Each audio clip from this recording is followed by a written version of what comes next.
Hi hello అండి, నమస్తే రైతన్నలు. నేను మీ రాజు ఉప్పునూతల. ఈ మధ్యన కాలంలో మనకు జూంబా వరి విత్తనాలు అని చాలా వరకు ఫేస్బుక్లో, యూట్యూబ్లో చాలామంది చెప్తున్నారు.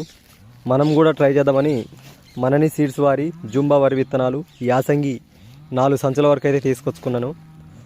మరి ఈ యొక్క జూంబా వరి విత్తనాలు మరి రిజల్ట్ ఎలా ఉంటుందో పంట పండినాక తెలుస్తుంది.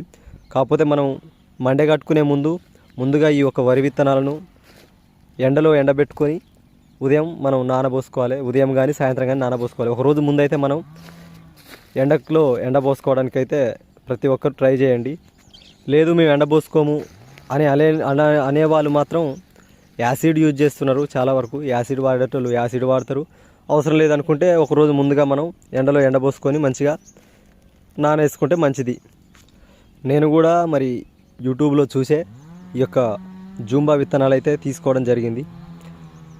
మరి మీకు కావాలనుకుంటే మీకు నెంబరు స్క్రీన్ పైన పంపిస్తాను, కాల్ చేసి అడగండి.